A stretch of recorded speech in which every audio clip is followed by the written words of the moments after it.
अरहन्ताणं नमो अरहन्ताणं नमो अरहन्ताणं। व्यक्ति में समय समय पर मानसिक अवस्थाएं बदलती, कभी हीन भावना आती, कभी अहम की भावना आती है, कभी क्रूरता की भावना आती है, कभी करुणा की भावना आती है। अच्छी भावनाएं भी आती है, बुरी भावनाएं भी आती है, विधायक भाव भी और निषेधात्मक भाव भी आता है। इन सब अवस्थाओं को देखने का हमारा अभ्यास बढ़ जाए। आत्मनिरीक्षण भी इसके साथ जुड़ गया। तो यह अभ्यास हमें सचमुच ये बोध कराएगा कि यह बुरा है या अच्छा है। जब तक नहीं देखते हैं तब तक बुरा है ये दूसरा कहता है, हम बहुत ज्यादा कारगर वह नहीं होता मानना भी। दूसरे से सुनी हुई बात पर तो बुरा क्या है अच्छा क्या है ये मानने की बात आता है। तो हमें इस पर चिंतन करना है व्यापक दृष्टि से। आत्मा के द्वारा आत्मा को देखें, एक इतना बड़ा ध्येय सूत्र हमें मिला है कि जिसके आधार पर साधना का अध्यात्म का बहुत विकास किया जा सकता है। इसकी गहराई को समझना है। प्रशिक्षक के धारणा में ये बहुत स्पष्ट रहना चाहिए, तभी वह शिविरार्थी को कुछ बता सकेगा, पूरा नहीं बताया जा सकेगा। और जो शिविर में पहली बार दूसरी बार आते हैं पूरा पकड़ भी नहीं पाएंगे, किंतु प्रशिक्षक की जो स्पष्टता रहेगी वह स्पष्टता दूसरे के लिए बोध का कारण बनेगी।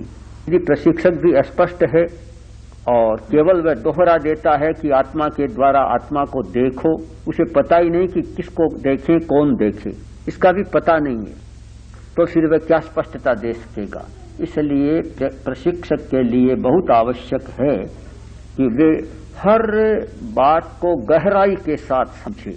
कोरा रटना नहीं है, रटना तो है ही, कंठस्थ करना आवश्यक है, परंतु गहराई के साथ समझना, उस पर चिंतन करना, मनन करना बहुत आवश्यक है। और जैसे गंभीर चिंतन और मनन चलेगा तो एक एक कली खिल जाएगी। फूल खिलता है कली कली जैसे, एक एक कली खिल जाए और इतना विकसित हो जाए कि जो करा रहा है कह रहा है स्वयं में बिल्कुल साफ उसका प्रतिबिंब है, कहीं कोई संदेह संशय नहीं है। इस स्थिति में जो ध्यान का प्रयोग कराया जाए वह दूसरे के लिए, शिविरार्थी के लिए बहुत ही लाभकारी होगा और वह इस बात को पकड़ पाएगा और उसे ऐसा लगेगा कि कराने वाला बहुत अच्छा कराता है, इसलिए ध्यान बहुत अच्छा हो रहा है। तो इन सारी स्थितियों संदर्भों को ध्यान में रखकर और हमें हर क्रिया के चरण को पकड़ना है, उसे समझना है। और आज का जो हमारा विषय रहा आत्मा के द्वारा आत्मा को देखें, इसके आशय को गहरे में उतारना है, हृदयंगम करना। देखने का पर्याय, देखने वाला पर्याय है चेतना, ज्ञान, ज्ञान आत्मा, उपयोग आत्मा, उपयोग आत्मा कहो, ज्ञान योग आत्मा। अब चंचलता को देखना है, मन की चंचलता, शरीर की चंचल, इतना बड़ा परिवार है कि इस बड़े कमरे में भी नहीं समाता, उन सबको देखना है। तो आत्मा के स्वाभाविक पर्यायों को भी देखना है और आत्मा के वैभाविक पर्यायों को भी देखना है। देखना सबको है।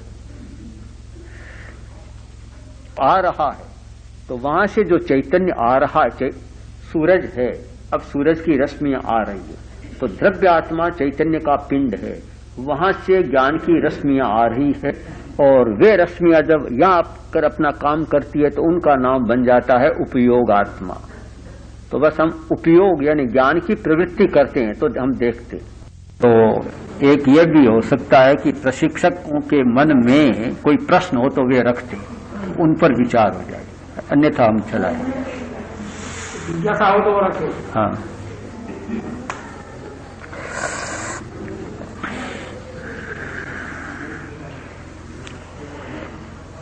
एक प्रश्न है, शिविरों में भी कुछ बार आता है, दूसरे लोग भी प्रस्तुत करते हैं कि प्रेक्षा ध्यान में प्रयोग बहुत है, कुछ प्रयोग होने चाहिए। जैसे दूसरे लोग भी कहते हैं कि हम तो 1-2 प्रयोग ही सघन कराते हैं और प्रेक्षा ध्यान में प्रयोग बहुत कराते हैं। यह प्रश्न आता है, इसको भी समझ लें कि अनेक प्रयोग क्यों कराए जाते हैं। इसके पीछे सिद्धांत एक है कि मनुष्य में वृत्तियां अनेक हैं, अनेक वृत्तियों के लिए 1-2 प्रयोग पर्याप्त नहीं होते। वैसे श्वास का प्रयोग करना, शरीर को देखना, तो श्वास प्रेक्षा, शरीर प्रेक्षा काफी महत्वपूर्ण प्रयोग हैं, किंतु सब समस्याओं के लिए वे पर्याप्त नहीं है। एक सिद्धांत रहा कि अनेक समस्याएं, अनेक वृत्तियां, उनके लिए प्रयोग भी अनेक होने चाहिए। सब लोगों की एक दवा। हाँ, एक सूंठ का गांठिया लेकर और पंसारी बनना ठीक नहीं। सब रोगों की एक दवा नहीं हो सकती। अब इतनी दवाइयां क्यों, खाने में इतना क्यों? एक गेहूं की रोटी से पेट तो भर सकता है, हाँ पेट भरना है, फिर साग क्यों, फिर चिकनाई क्यों, फिर फ्रूट क्यों, विटामिन क्यों, लवण क्यों, क्षार क्यों, सब इतनी चीजें क्यों? तो संतुलित भोजन वह माना जाता है कि शरीर की जितनी मांग है, रिक्वायरमेंट्स हैं, जो अपेक्षाएं हैं, उन सब की पूर्ति हो सके, प्रत्येक अपेक्षा की पूर्ति हो, उसी को संतुलित भोजन, बैलेंस्ड डाइट कहा जाता है। अन्यथा बैलेंस नहीं होता। तो संतुलित भोजन, ठीक वैसे ही ध्यान की पद्धति भी होनी चाहिए कि अनेक वृत्तियां हैं। क्रोध की वृत्ति अलग है, भय की है, वासना की है, लोभ की है, अहंकार की है, वृत्तियां अनेक हैं और हम चाहें कि बस एक प्रयोग करो सब वृत्तियां ठीक हो जाएगी, ऐसा संभव नहीं लगता। अब किसी को क्रोध ज्यादा आता है, वह श्वास प्रेक्षा करे तो थोड़ा तो हल्का तो पड़ जाएगा, तो करना आवश्यक होता है, जिससे कि यह हमारा जो इमोशनल एरिया है, कसाय। अब किसी को डर बहुत लगता है, अब दीर्घ श्वास का प्रयोग चाहे रहेगा पर ज्यादा अंतर नहीं आएगा, और उसके स्थान पर अगर दूसरे प्रयोग कराए जाएं तो जल्दी परिवर्तन आ जाएगा। हमने देखा है कि आमेर चतुर्मास में महाराष्ट्र से एक परिवार आया था, उसमें एक युवती थी 30-32 वर्ष की, ससुर मर गया था, कोई ऐसा सदमा पहुंचा कि निरंतर डर ही डर लगता है, 24 घंटा डर ही डर। अब घर वाले भी काफी घबराए हुए थे कि काफी चिकित्सा करा ली, मनोवैज्ञानिकों को दिखा दिया, साइकियाट्रिस्ट को, पर कोई परिवर्तन नहीं आ रहा। तो शिविर चालू ही था, शिविर में ही आए थे वे लोग। जब अभय की अनुप्रेक्षा कराई गई तो 10 दिन में इतना परिवर्तन आया कि जाते समय कहा कि 80-90% स्थिति सुधर गई। तो श्वास से 10 दिनों में कुछ नहीं होता, अभय की अनुप्रेक्षा से काफी परिवर्तन हो गया। तो प्रेक्षा ध्यान में वैसे सैकड़ों नहीं 50 प्रयोग, किस समस्या के लिए विशेष कौन कराना चाहिए।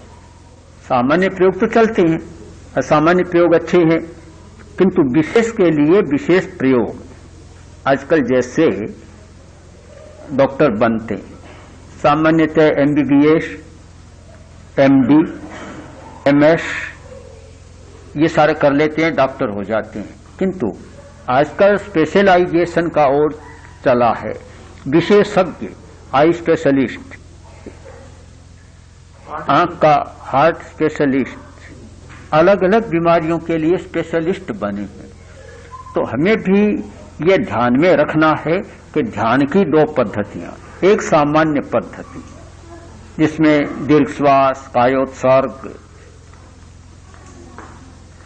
शरीर प्रेक्षा आदि आदि सामान्य पद्धतियां हैं, किंतु जहां विशेष प्रकार की समस्या है वहां तो स्पेशलिस्ट बनना होगा, विशेषज्ञता का प्रयोग करना होगा, वहां सामान्य पद्धति से काम नहीं चलता। तो इसके लिए प्रेक्षा ध्यान में दोनों प्रकार के प्रयोग हैं कि सामान्य प्रयोग ये 5-4 सामान्य हैं और विशेष में चैतन्य केंद्र के विशेष प्रयोग, लक्ष्य ध्यान के विशेष प्रयोग और अनुप्रेक्षा के विशेष प्रयोग। ये सारे कोई रोज करे या न करे, अभय की अनुप्रेक्षा कोई रोज करे या न करे, किंतु जब यह लगे कि भय का वातावरण है, भय की स्थिति है, तो उसका प्रयोग अवश्य होना चाहिए। जिसमें सहन करने की शक्ति है चाहे न करे कोई बात नहीं है, किंतु सहिष्णुता की शक्ति कम है, उस व्यक्ति को सहिष्णुता की अनुप्रेक्षा अवश्य करनी चाहिए। अब दीर्घ श्वास का कायोत्सर्ग का प्रयोग तो बिना किसी समस्या के रोज करना चाहिए।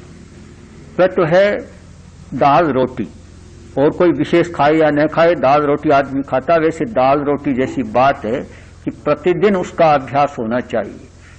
और जब अपेक्षा लगे कि मुझ में यह वृत्ति है और उसे बदलना है, या जो शिविर में आए हैं उनमें इस प्रकार की वृत्तियां हैं और उनकी वृत्ति को बदलना है, तो उन्हें विशेष प्रकार के प्रयोग सुझाने चाहिए।